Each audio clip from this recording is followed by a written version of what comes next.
एक बार की बात है। रमा की दो बहुएं थी, रश्मि और इंदु। एक को वो अपनी पसंद से लेके आई थी और दूसरी उसके खुद के बेटे ने पसंद की थी, जिसका नाम इंदु था। इंदु को उसकी सास पसंद नहीं करती थी और दूसरी बहू रश्मि को बहुत पसंद करती थी। रश्मि, इधर तो आओ, देखो तुम्हारे लिए मैंने कंगन बनवाए हैं। अरे वाह मम्मी जी, दिखाओ। ये देखो, सोने के हैं। ये क्या मम्मी जी, इतने पतले से? ये भी कोई कंगन है? हमारे मायके में तो ऐसे कंगन नौकरानी भी नहीं पहनती। अरे तू चिंता क्यों करती है?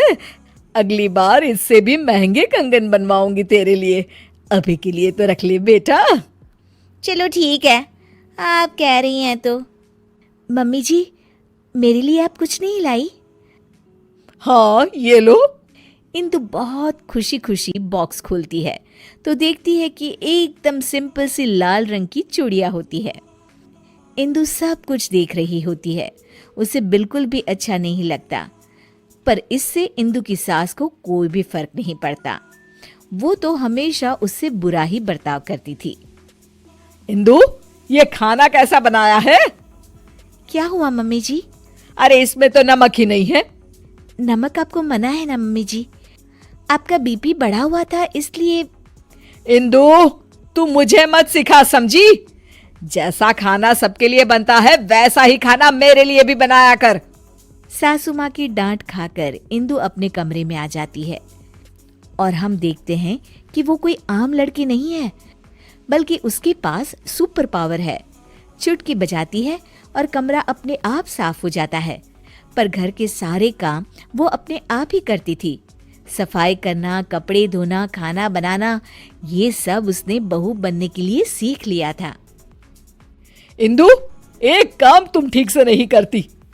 अरे मैंने तुमसे कहा था कि पीली साड़ी प्रेस करके रखना और तुमने लाल वाली कर दी। सॉरी मम्मी जी, घर में इतना सारा काम होता है, मुझसे गलती हो गई।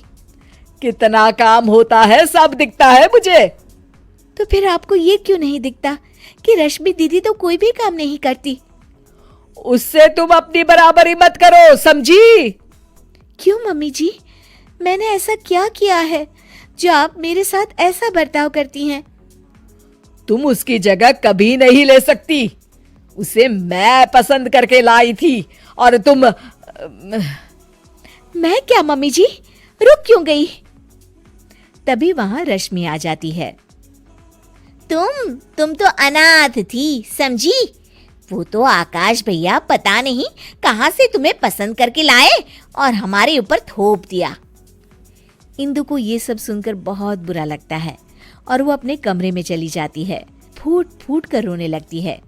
इतने में अचानक उसकी माँ की रूह उसके सामने आ जाती है। इंदु, उठो बेटा।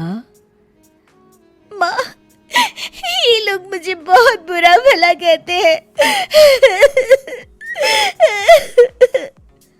कोई बात नहीं बेटा, तुम आकाश से बहुत प्यार करती हो, इसीलिए तो इंसानों की दुनिया में रह रही हो।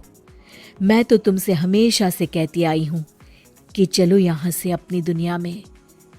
हाँ माँ, पर अब मुझसे बर्दाश्त नहीं होता। तो चलो मेरे साथ वापस हमारी अपनी दुनिया में इंदु। हाँ माँ, मैं आपके साथ ही जाना चाहती हूँ। तुमने सच में मन बना लिया है ना बेटा? हाँ माँ, मैं आपके साथ ही जाऊंगी। इंदु अपनी माँ के साथ वापस जा ही रही होती है कि तभी उसे कुछ बुरा होने का एहसास होता है। एक मिनट माँ, मुझे लग रहा है कि कुछ बुरा होने वाला है। इंदु भागते भागते बाहर आती है तो देखती है कि सासू माँ सीढ़ियों से उतर रही होती है और उनका पैर फिसलने ही वाला होता है। तभी इंदु बहुत तेज भागती है और आके सासू माँ को बचा लेती है, पर इसमें इंदु को चोट लग जाती है। मम्मी जी, आप ठीक तो है ना? आपको चोट तो नहीं आई मम्मी जी? इंदु की ये बात सुनकर सासू माँ को एहसास होता है कि इंदु कितनी अच्छी है और उनका कितना ख्याल रखती है। खुद जख्मी होते हुए भी वो सास की परवाह कर रही है। बेटा, चोट तो तुझे आ गई और तू अभी भी मेरी परवाह कर रही है। थैंक यू बेटा, थैंक यू। अगर तू न होती तो न जाने क्या होता। नहीं नहीं मम्मी जी, जब तक मैं हूँ आपको कुछ नहीं होगा। मुझे माफ कर देना बहू, मैंने हमेशा तेरे साथ बहुत बुरा बर्ताव किया। अरे नहीं मम्मी जी, प्लीज आप इस तरह माफी मत मांगिए। इंदु, इधर तो आओ बहू।